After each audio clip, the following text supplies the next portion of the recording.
Good morning, students. Welcome back once again to these enrichment classes on electric field. We were discussing problems related to electric field. We have discussed how to deal with problems wherein we have seen about semi-infinite and infinite line of charge and circular arcs. And also I have given some assignments. Hope you have been trying them hard. Today I will be discussing some of the questions from assignment just to help you out. This is question number 9 of exercise 2, which I had given you in the last class. I would like to discuss this question. Here you see there is a semicircular ring, radius is r, and charge is not uniformly distributed over the entire part. Half of the semicircle over here you can see is positively charged, charge on it is q, and remaining half has charge minus q. These charges, positive and negative, are distributed uniformly in this region and in this region respectively. The question asks, find the electric field at center of the semicircular ring shown in the figure. This is the center O, so we have to find electric field at this particular point. For doing this particular question, students, we have to divide this semicircle into two parts, one negatively charged, one positively charged arcs. Because they are arcs, the electric field, students, for an arc it is given by the formula 2k lambda upon r times sine theta by 2. Consider one of the arc. So here it becomes 2k. K is 1 by 4 pi epsilon naught. Lambda is charge density, linear charge density, that is charge per unit length. If you see this part, charge is q and this length is half of semicircle, circular part. That is, for full circle we have 2 pi r, this will be 1/4, this is a quadrant. So the lambda will be q upon 1/4 of the length of semicircle, that is 2 pi r. Putting this lambda over here, what will we get? Let's see. So Re will become 2k q upon, so this becomes 2q upon pi r, and we have this r, so it becomes r square, and sine of theta by 2. Here theta you can see is 90 degree, so it becomes sine 45 degree. Sine 45 is 1 by root 2, so 1 by root 2 and 2 will become root 2. So we are left with 2 root 2 k q by pi r square. Now this is the value of electric field due to this positively charged part of the ring, and its direction, students, along the angle bisector of this angle at the center. So this will be the direction of electric field.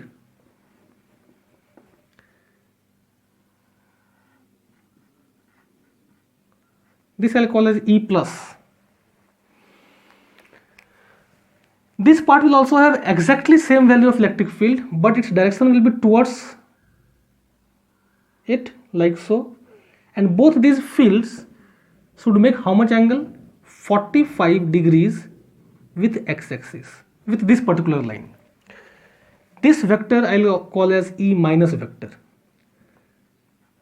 Now we have to find the resultant.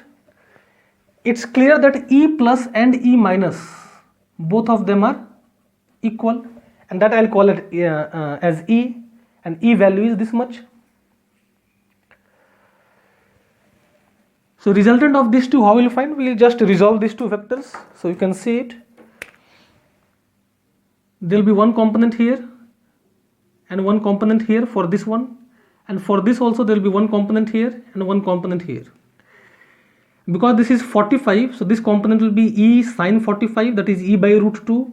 Here also we'll have E by root 2, and here we'll have E by root 2 due to one of them, E cos 45, and E by root 2 due to other one of them.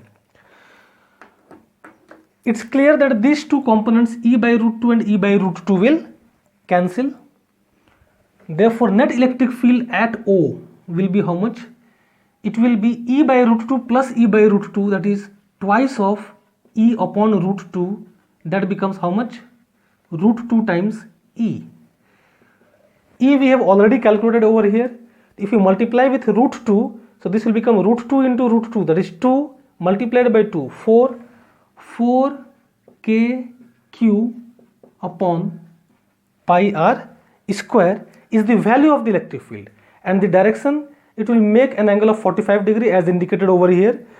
So that is the answer to this particular question. I hope it is clear to you, students.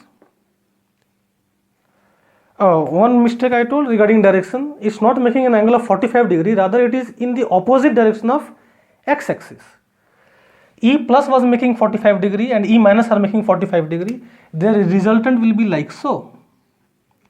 So it was a slip of tongue. This is our resultant. If you write in vector form, then you have to write that this much value directed along minus I cap. So I should put here minus the same value times I cap. Let's see next question. Okay, this is question number 7 of exercise 2, students. 7 of exercise 2. This is a good question. The x and y axis are represented like so, and in this region there is a uniform electric field, constant electric field directed along x axis. So it is given by E naught I cap. There is a non-conducting ring whose mass is m and radius is r, capital R, and it is charged as shown. Here we have linear charge density plus lambda, here we have minus lambda.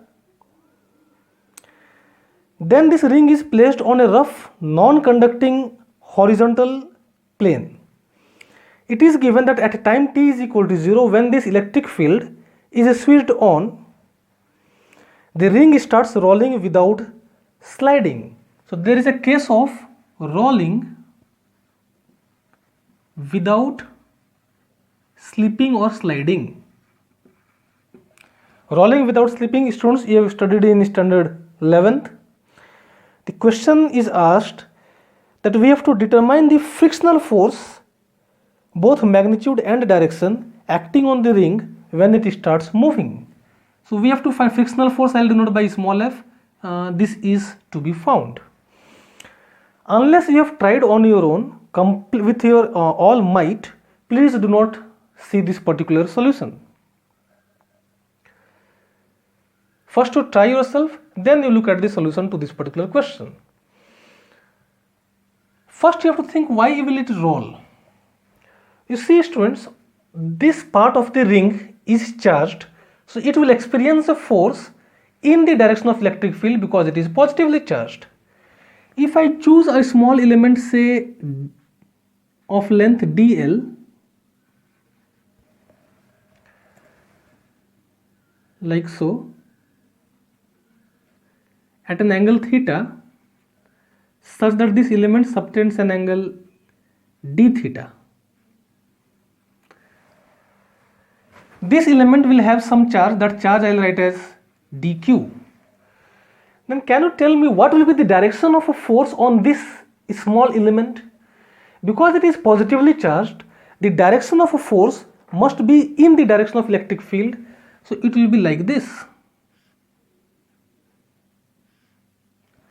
This I can write as dq times E. dq is the charge and electric field E, its value is E naught, so I will write E naught, and its direction I have indicated over here. Likewise, if you choose different elements, all these elements will experience force in this same direction. Any element you choose, they will experience same force in that direction. Likewise, if you choose any element over here, it will experience a force in opposite direction like this. You can see these forces are in towards right, these forces are towards left, so they will try to rotate this ring in this particular sense. And the moment it will turn, there will be some friction because it tries to turn in that direction. The friction must apply counter torque, so frictional force must be in this direction. Then only it will oppose this motion, rolling motion. Now how do we find the value of this frictional force? See, one thing you have to understand, students, whatever be this torque, since this is rolling without sliding, I must have a linear acceleration and angular acceleration must be related using this particular relation, that is A is equal to R alpha, where R is the radius of this particular sphere. A is linear acceleration, alpha is angular acceleration. Alpha, how do you find? Alpha we can find by using the formula tau by I, because we know tau is equal to I times alpha. So let's see. The first step in solving this particular question would be to find the torque created by this electric field. For that, at an angle theta, this line which I have drawn, I'll extend it on the opposite side. So vertically opposite angles must be same. And here also we'll choose an identical element of length dl. So on it the charge will be dq, of course with a negative sign. Here the force was dq into E naught. Here also the force will be how much? Same magnitude but opposite direction, dq into E naught. Magnitude will be same but the directions will be opposite because this is negative, this is positive. Let us first try to calculate what is the torque due to these two forces. Now can you tell me what is this distance? You can see this is r, radius, this angle is theta. So this will be r cos theta, this has to be r sin theta. Likewise this distance will be also how much? R sin theta. Now these two forces are like so, and distance between them is how much? 2r sin theta. R sin theta plus r sin theta. So if you have two forces equal in magnitude, opposite in direction, you know how to find the torque. The torque will be either of the force, which I write as dq times E naught, into perpendicular distance between them, which I write as 2r sin theta. Now dq, what we should do? dq is this charge element, that will be nothing but lambda times dl. Now here the variable is theta. This is the torque, so I'll write it as d tau, because this is a very small amount of torque due to these two elements. I have to find torque due to the entire charged part of the ring. So I have to integrate it. So as we choose other elements, the value of theta will change. And you can see if you move from this point to this point, theta will change from 0 to 90 degree. So I have to find the integration of this to get the net torque. So the net torque will be tau is equal to integration of this particular thing. Before you integrate, you see dl you can't have. Our variable is theta, so dl we have to convert in terms of theta. You know d theta, this angle, d theta is dl upon r. So dl will be r times d theta. So I will write r here, I will write d theta here. And now I will integrate it. So see, in a lambda E naught 2, r and r will become r square, and then we have integration of sin theta and d theta. So these are constants, so I can take them out, and the limits as I discussed will be from 0 to pi by 2. Now integration of sin theta is how much? It is minus cos theta, and the limits are from 0 to pi by 2. I am just solving this particular integral. So this becomes minus of cos pi by 2 minus cos 0. Cos 90 vanishes, cos 0 is 1, so minus 1 and then minus, it becomes plus 1. Therefore our torque will become how much? 2 lambda E naught r square times this integration, that is 1. this is not the net torque, this is the torque due to electric field, so I'll write it as tau E. Okay, it will try to rotate this ring in clockwise sense. Frictional force will counteract that, it will create a torque in anti-clockwise sense. Now see, for equations of motion, we know net force is mass times acceleration. Now what is the net force on the ring? See, gravity will be in downward direction, mg, normal reaction will be in upward direction, they will cancel. So only forces in a horizontal direction are to be considered. So there is one F, and this force and this force, they will cancel each other because of symmetry, they are in opposite direction. So the only unbalanced force is due to friction, and that is towards right. So net force is frictional force, that is equal to mass times acceleration.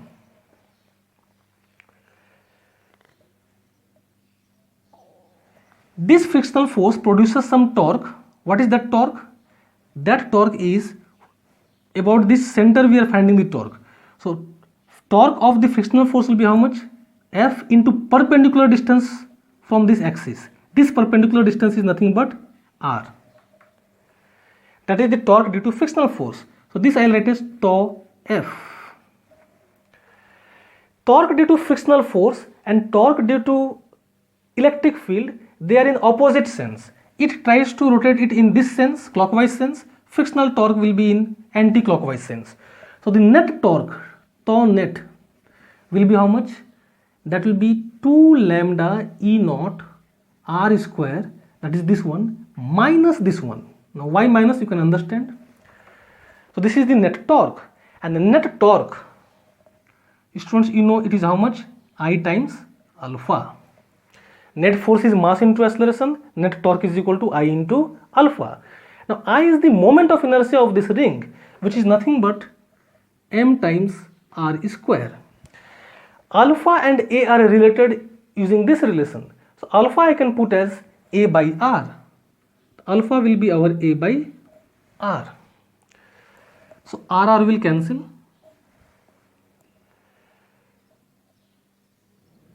So this will give you the value of friction.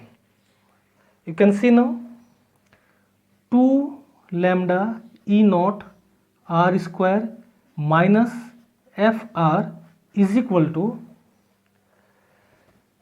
MR multiplied by A, but A is our F upon M. So M will again cancel. So this becomes F into R. This is minus FR. This will go that side. So what will we get?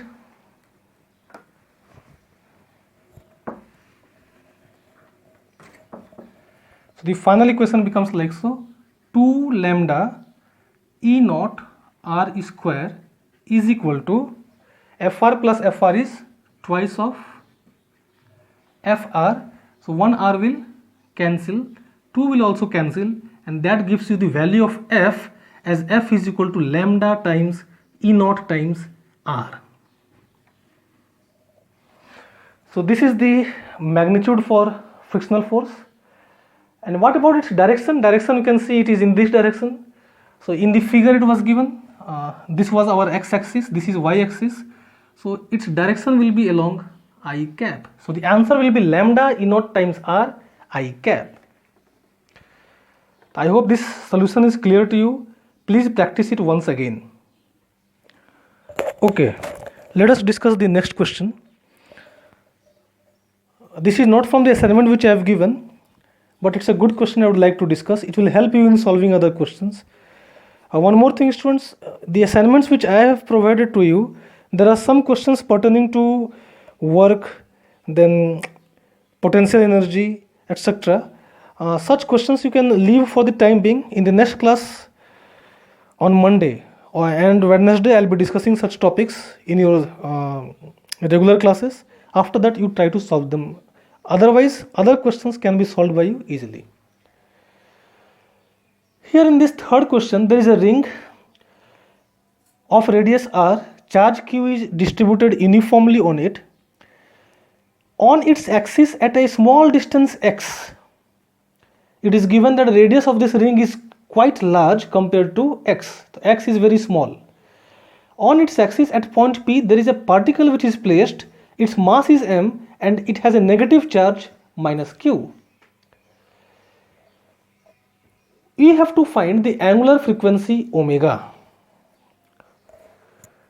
Now to do this, you already know, students, that this ring at a point on its axis creates an electric field.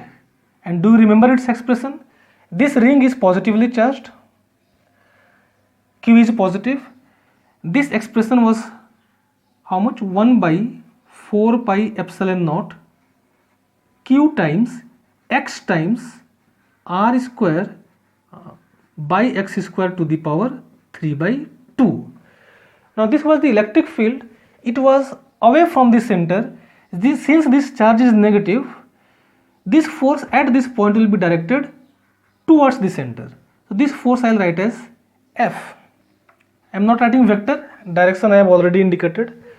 So what will be the F value? The F will be, force on that charge will be minus q times E. Since charge is negative, this force and electric field must be in opposite direction. So this becomes how much? Minus, you have to multiply q to this particular expression. So you get 1 by 4 pi epsilon naught q x. Then we have r square plus x square to the power 3 upon 2. Let us utilize this given condition. It is given that r is very large compared to x. So x we can neglect compared to x square, we can neglect compared to r square. So this will vanish. Now r square to the power 3 by 2. So 2 will cancel. What will be left is r cube. So this is the value of force. This is the magnitude.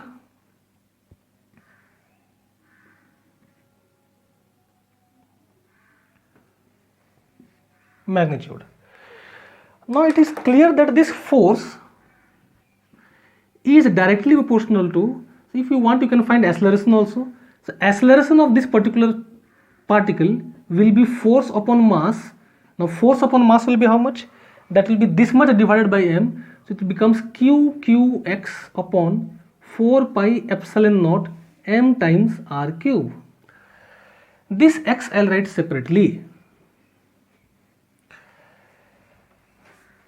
I can put a negative sign because always this acceleration will be opposite to the direction of to the x. It is always directed towards the center.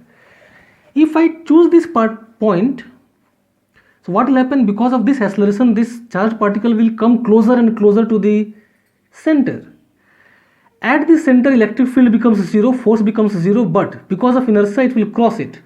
The moment it crosses this ring, the electric field will now exert a force in this direction.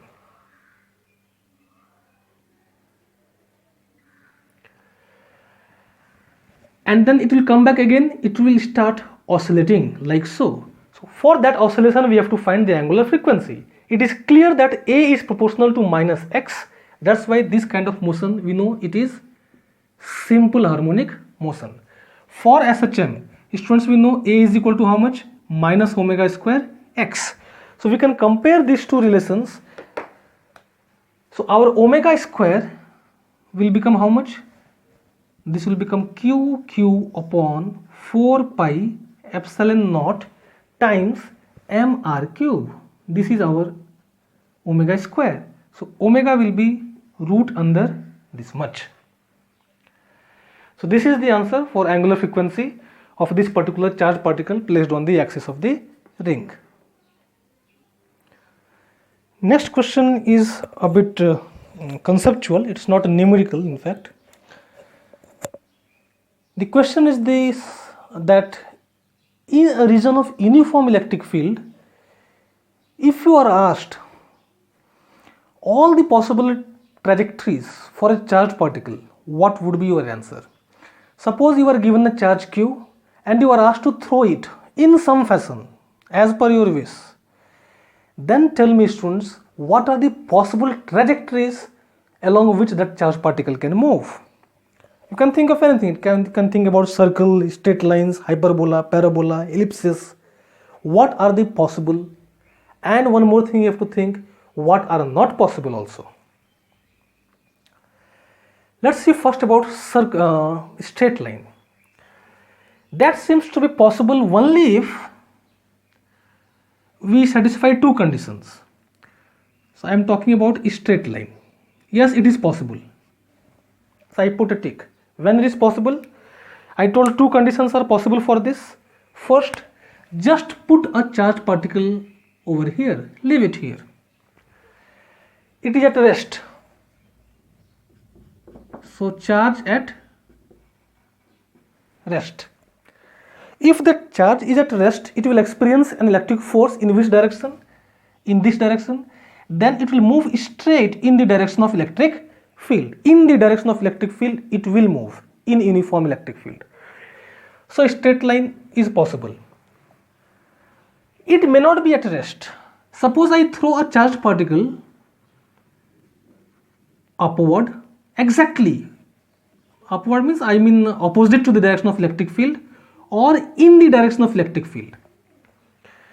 If I throw this charge along the direction of electric field, again it will be accelerated in this direction. That's why the motion will again be a straight line. Even if we throw it opposite to the direction of electric field, since the force is along electric field, I assume here charge to be positive. So this charge will first move opposite to the direction of electric field. It will slow down, it will stop, and it will come back along the same straight path. So the trajectory will be straight line under these two conditions.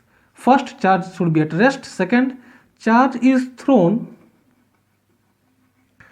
along electric field direction in these two cases. Is there any other possibility? Suppose I take a charged particle and I throw it at some angle.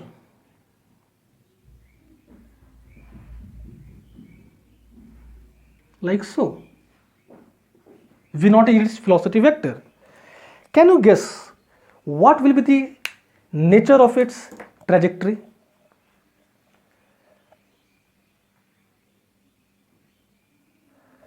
It should be, students, a parabola.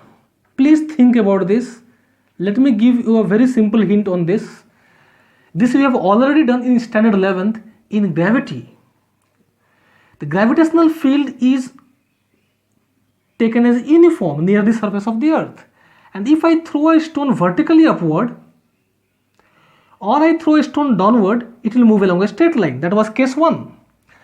But if I throw a stone at some angle, what kind of path it is to follow? It is to follow a parabolic trajectory. You have already derived in standard 11th how to write the expression for what is the expression for the equation of this particular parabolic trajectory. So parabola will be the answer when charge is thrown at some angle to electric field. Now, do you think this parabola will be like this, or it will be like this, or it will be some other form? Please think about this. This is also a very important question. I am just leaving you. If you have that thirst, please try to find this particular answer. Is there any other possibility? We have a straight line, we have parabolic trajectory. Is it possible to have a circle or hyperbola or elliptical trajectory? The answer is no, as long as this electric field is uniform. Yes, in a non-uniform electric fields, it is possible to have some other trajectories that we will take up later. But remember, students, if the electric field in a region is uniform, howsoever you throw, the trajectories must be one of these two. Another question I would like to discuss over here is regarding electric field line. We often hear people saying electric field lines are those curves along which a positive charge moves or tends to move. Is it always correct? Is it ever correct then? Generally we say electric field lines, we want to test the validity of this statement. So we have to put a tick or a cross. So electric field lines are those curves which are followed by a positive charge. Let's see. Suppose I have electric field lines like so.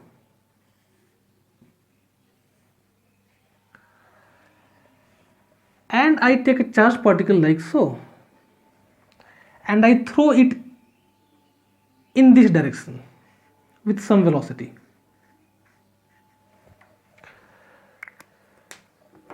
If I throw it with some velocity, the force on this charged particle, so when this particle is suppose somewhere here, the force on this charged particle will be along the tangent to the direction of electric field. So it can't go straight, it will bend. When it bends, again it meets this particular electric field line. The force acts along the tangent, it further bends, and so on. Now this trajectory, do you think it is an electric field line? Certainly not.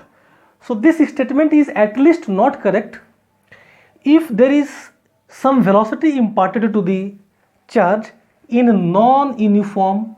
Remember, I have not done uniform electric field, non-uniform electric field.